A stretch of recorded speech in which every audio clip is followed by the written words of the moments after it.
And ఈ ఇంటర్వ్యూకి మీరొస్తున్నారు అనంగానే నేను ఒక వ్యక్తి గురించి పర్టిక్యులర్‌గా మీతో మాట్లాడాలని అనుకున్నాను. మా జర్నలిస్ట్, మా టీఎన్ఆర్. ఆహా! పరిధి లేని ప్రేమలో మునిగి తేలనా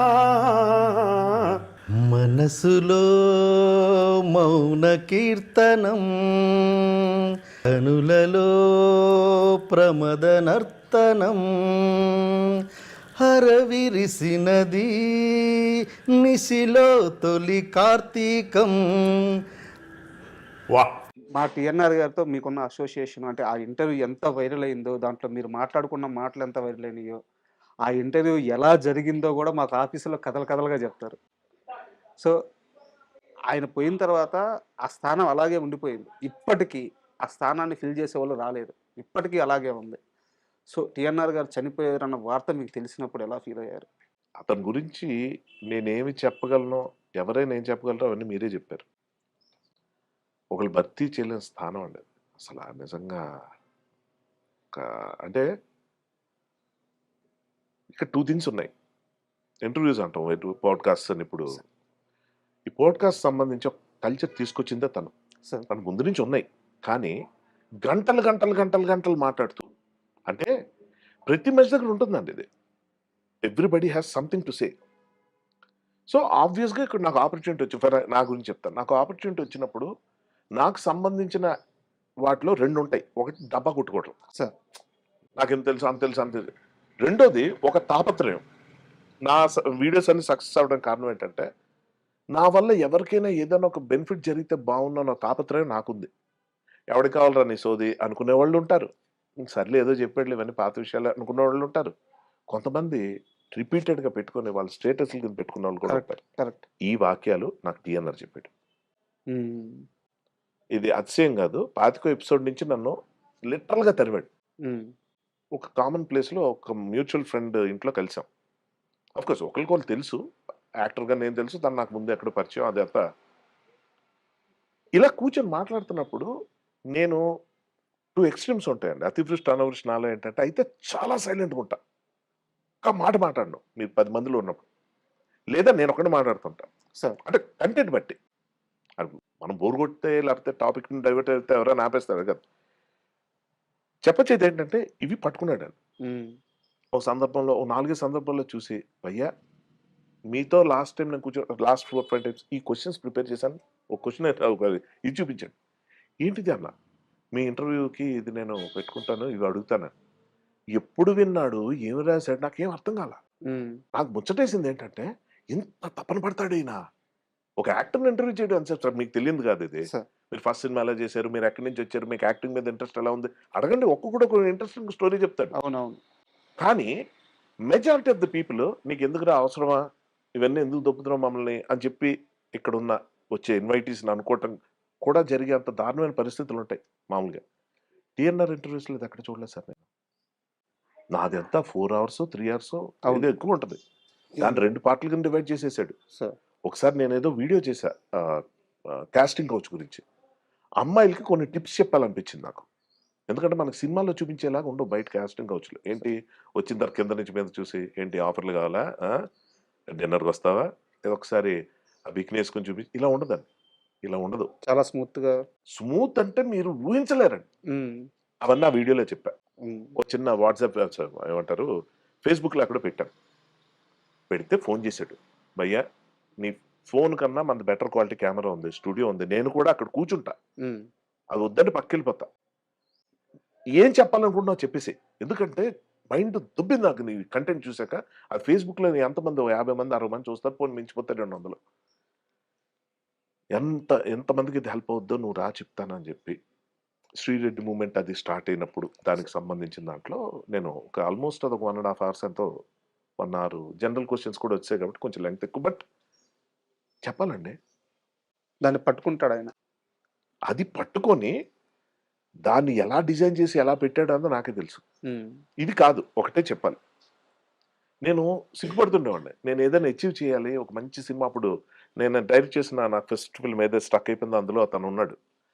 అన్నీ 'శ్రీముఖి' గారిది. హ్మ్. 'శ్రీముఖి' హ్మ్. హ్మ్. లీడ్‌గా యాక్ట్ చేసిన మూవీలో అది గాని రిలీజ్ అయ్యే రోజు టీఎన్ఆర్ మళ్ళీ ఆడియన్స్ చూడొచ్చు. వావ్! అదొక్కటే తృప్తి నాకు. నిజంగా మళ్ళీ టీఎన్ఆర్‌ని కదులుతూ మళ్ళీ మనం చూడొచ్చు. ఆ సినిమా చెప్పొచ్చేదేంటంటే ఆ టైం నుంచి నేను అంటుండేవాడినమాట. నా సినిమా ఒకటి ప్లాన్ చేస్తున్నాను. అది రిలీజ్ అయిన తర్వాత చేద్దాం. ఇప్పుడేం మాట్లాడతాం అని నేను. మీకు తెలీదు సార్, మీరు మాట్లాడే దాంట్లో ఎంతమందికి హెల్ప్ అయ్యేది ఉంటదని నా వీక్‌నెస్ మీద కొట్టాడు. హ్మ్. కామెంట్స్ చూస్తుంటానండి భయంగానే. మొన్న ఏదో నువ్వు తాగుతావా అని అడిగిన దానికి నేనేదో చెప్పిన దానికి ఒకళ్ళిద్దరు నువ్వు ఎంత తాగితే ఎందుకు చెప్పడం బయట ఎవరినైనా పైగా నాకేదో 100 మంది రిలేషన్‌షిప్ అని అది ఫార్మ్ అయిన క్వెషన్ వేరు. హ్మ్. హ్మ్. అంటే హ్మ్. ఆడియన్స్ తీసుకునే తీరు చెప్తున్నాను. అన్నాడు, "భయ్యా అదేంటిది ఓ 100 మందితో" అని మాట వరుసకి ఆ లైన్ కూడా అంట. మాట వరుసకు 100 మంది అనుకోండి అంట. ఎందుకు? ఇందాక నేను చెప్పాను చూడండి 10,00,000, 5,00,000 ఆ యాక్యురేట్ నంబర్స్ కాదు. ఒక ఇంపాక్ట్ కోసం ఒక నంబర్ చెప్తుంటాం. అది చెప్పినప్పుడు తను అందరితో మీకు రిలేషన్‌షిప్స్ ఉన్నాయా ఫిజికల్‌గా? అంటే ఆ! అంటే ఉన్న వాళ్ళ గురించి చెప్తున్న దాంట్లో అందరితో ఎందుకుంటాయి? అది మనం తర్వాత ఎక్స్‌ప్లెయిన్ చేయలేం. అది వేరేగా ఆ! అర్థమైపోయింది. అంటే అన్నా, అన్నా అది చాలు. మీకు దాన్నేమంటారు? యూట్యూబ్ హెడ్డింగ్స్‌ని వాటినేమంటారు? థంబ్స్. థంబ్‌నెయిల్స్. జీవితాలను నాశనం చేయొచ్చండి థంబ్‌నెయిల్స్‌తో. అంటే హ్మ్. మీవి అవే ప్లాట్‌ఫార్మ్స్ మీవి అవే ఎవరు రాస్తారో తెలీదు గానీ, మన దగ్గర ఉండదు సార్. మీ దగ్గర ఉండదు. అంటే ఉండుంటే నేను ఇలా మాట్లాడేవాడిని కాదు. ఉంటే ఇది పార్ట్ ఎడిట్ కూడా చేసేయగలుగుతాం మేము. బట్ ఇది చెప్పాలని కోరిక ఏంటంటే థంబ్‌నెయిల్స్ చూసి మా మదర్ ఎన్ని సార్లు ఇన్‌ఫ్లూయెన్స్ అయ్యారు. నా గురించి కాదు. ఇంకా అవేం రాలా. ఈ 100 మందితో అఫైర్ ఉంది ఇవన్నీ మా మదర్ ఇంకా చూడలే. అఫ్‌కోర్స్ ఆవిడకి నా నా గురించి ఆవిడకన్నా బాగా ఎవరికి తెలుసు. అది కాదు కానీ ఏంట్రా ఇలా పెట్టారు ఎవరైనా ఏదైనా థంబ్‌నెయిల్స్ చూసి రియాక్ట్ అవుతారు sir. Correct. Correct. Shocking thing చెప్పనా? అది చూసి వచ్చేస్తారు సార్ జనం కామెంట్స్‌కి. హ్మ్. ఎందుకంటే చూడరు వీడియో వీడియో చూడరు. చూడరు. అంత ఓపిక ఉండదు. ఇదే కదా అనుంటాడు. టక టక అని. నెగటివిటీ అన్నది ఎంత ఉంటదో చెప్పేటప్పుడు టీఎన్ఆర్ తీసుకునే జాగ్రత్తలు ఉండేవండి. సార్. ఆ రోజుల్లో ఎక్స్‌ప్లాయిటేషన్ పీక్స్. నాకు పెళ్లయిపోయిందని. మన యాక్టర్ సత్యకృష్ణన్‌తో. హ్మ్. ఈ నటుడు హర్షవర్ధన్ వైఫ్ ఎవరో తెలుసా?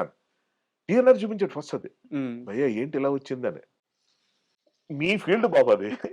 ఇప్పటిదాకా ఏ కాంట్రోవర్సీ లేకుండా ఏదో మిడిల్ క్లాస్ మ్యాన్‌లా బతికేస్తున్నావు అనుకున్నాను. ఇదేంటిది కాంట్రోవర్సీ అంటే, మంచిదే. కాదు నాకు ఇప్పుడు గ్లోరిఫికేషను, గ్లామరస్‌గా ఉంటది. నీకు ఏంటి గ్లామరస్‌గా ఉండేది?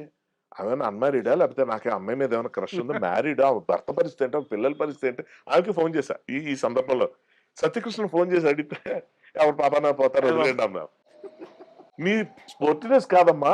నాకిక్కడ ఎఫెక్ట్ అయిపోతుంది. నాకున్న రిలేషన్‌షిప్స్, నాకున్న గర్ల్ ఫ్రెండ్స్ ఏంటి? నువ్వు పెళ్లయిందా? నువ్వు సింగిల్ అనుకున్న అబద్ధం ఆడినట్టు అవుతుంది. మోసం చేసినట్టు అవుతుంది. వదిలేయండి అని ఆమె. హ్మ్.